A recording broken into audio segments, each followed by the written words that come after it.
Greetings, everyone. Rahubat. Buenos dias. Good day to my fellow family on earth.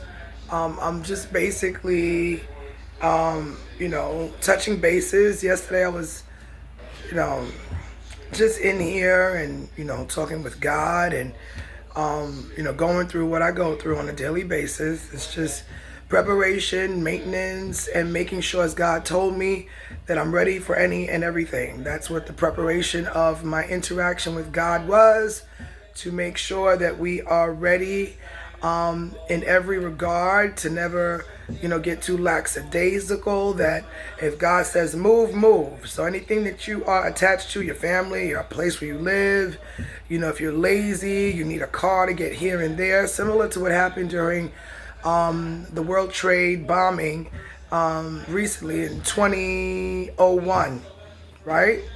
September 11th, 2001. I was working in Connecticut, and everything came to a screeching halt. And as we stayed at the job in Greenwich, Connecticut, where I was working as a medical secretary at that time,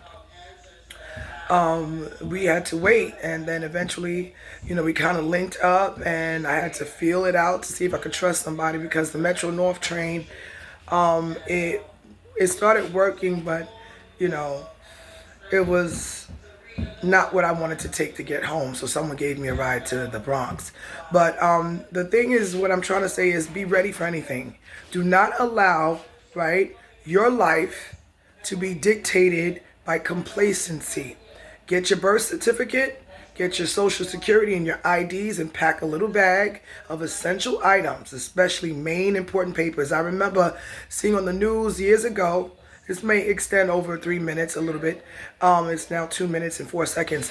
I remember seeing, right, that on the news, people says, when I lost my important papers in a fire that they, of course, didn't expect to happen in their apartment. And they were always hinting to, my important papers. So if you have your important papers ready at a specific location, that you don't have to search for it in an emergency. You always know that you place your birth certificate for your ID, your social security, and some form of ID besides your state ID, because you can only have one, right? Some form of ID, your passport, something else in addition to your state ID, or in addition to your passport. Have two, so that you can, support who you are. Your identity is significant in a catastrophe, God forbid, if something like that ever happens. You understand? That's why I am again going to mention the essentialness of God using me, the Almighty, using me as a conduit to prepare us, because we don't know. So my preparation, through my training, through my, going through the motions of hardships and challenges to grow, I was at one time told by God in a test to grab this, your ID, your bank card, your phone, a sweater, and I can't remember what else. But those, my phone, my ID, my bank card, and a sweater. Yeah. And I was told to go to Georgia at that time to go see my dad when he was, living on this side of the fence. And my family was looking for me. That was another test given to me, that my family around me did not dictate what happened to me. God did. You understand? God gives us instructions to move. If you are obedient and you're not tied to your family. Now, that was a test. You can be tied to your family, but make sure they are prepared. Educate them. You have to educate them. You have to teach them. And this is, a drill like they did in the schools. Every time, if there's a fire, we organize. We hear the ding, ding, ding, ding, ding, the fire drill in the school, just in case we leave organized. So if you prepare in the case of an emergency, and you get your papers and all your little bag or whatever, a book bag, nothing too heavy. and you wait for instructions. God says to me he's talking to everybody. So you would not have to move yet until God tests your obedience. And God uses, as he wants me to say, he uses the test of discernment so that you're not running around like I was made to go through to do stupid shit, respectfully, God, right? Because the test is discernment. You have to analyze because God is teaching you how to reason, to not be so gullible in following his instructions. I did that for you, but now it's more serious. So no, I'm not going to do that to them, but that was my way of gaining your trust and teaching you that I really do give good advice and for you to follow it. And so that's what I did with you, but that was a lot. That was a whole lot. Yup, I'm like rigidly obedient to God. That's why I use you. Yup. You see that feedback? I am obedient, like respectfully a motherfucker. I'm obedient. I had to learn as you made me to be more keen and sharper to reason if what you're asking me to do is something significant because I didn't know. I'm just obedient. Yup. Evelyn, I love you, God. I love you, sweet pea. So that's why God wanted me to put this video on. And that video with Rod Hayes, that's also a native, born of the original tribal members here, a descendant here. And the way he talks, from the native tribes of this land is crucially essential because they keep all of the history of our families that were here before the conquerors, the Caucasians, came and gave us all of this, type of conquer and, behavior, pillaged us, tricked us, and, really did their number. That's why America is what it is now. The natives to the Americas, right, or the American land, I don't know, it feels like something is being stuck in my eye. They took over where the Indians, the native beings here, the different tribes here, they tricked us. You understand? So they are invaders, the Caucasians, to the native tribes that were here. And they gave us treaties. And, it's really sad, that we were conquered to that degree. Now, the shift of judgment is the payback.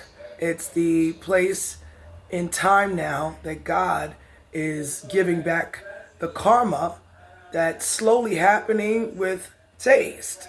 So if they're in denial and the awakening of God is a vengeful spirit that's slowly with calculative precision getting us to wake up, we have to be obedient, and it's not limited to all whites. So don't trust anybody, especially if they are money driven as blacks or they are, not in their right mind. And if they are whites, side eye them. Like, you have to give them the trustworthy test because they have ingrained within their spirits prejudice against, respectfully, us niggas. So niggas is not a derogatory, it's not a derogatory term the way, they used it. The Niger River, Nagaru, right? Nigga means black. The Niger River, yeah? So they use it in a condescending way, but nigga means black. Negrita, right? Negrito, right? That means black person. You understand? So when you alchematize negativity to look at it as a positive where it's feasible that you can transmute it like that, then that balances off the disturbance mentally, to not take it to heart so much, to let it hurt your feelings or hurt you. When somebody's intent is to do that, then you be like, you know what, that person, whoever they are, is not wrapped too tight mentally. I can see that their intent is to hurt me, and if I'm not as combative like how I used to be, but I am now, and I enjoy it. Like the video with Rod Hayes, he's saying, if you disturb my peace, I'm good, and my peace is good. Meaning, I could go through peace and war for my well-beingness. If another, is attacking me, right? I have to stand up for me. I'm not gonna lay down. I am the advocacy for me. I speak for me. I nip shit in the bud for me. And your intent should be to respect me, because in reverse to that, you don't want nobody to disrespect you. So if you all get that out of context, then all of you are scared. You understand? If y'all are looking at me thinking that I go outside to pick a bone with anybody in this crowded ass city, you gotta be out your mind. So no, if people address me, you don't live here, and you hear my feedback, that I'm not nobody to fuck with. My mouth is in my own defense. So I'm not gonna let anybody think that I'm rolling with God for real, and you gonna talk to me and God fucked up? Are you crazy? I'm gonna curse you the fuck out. So everybody's looking at it like I'm some, loose cannon, that I'm just crazy, and I'm not a troublemaker. But if you disrespect me, you got a fucking problem, because I'm one with God. When you see me as this sister, I'm also very masculine. As proof that my old videos, if you go to my social media page, like I keep telling you all, do some research. It's easy.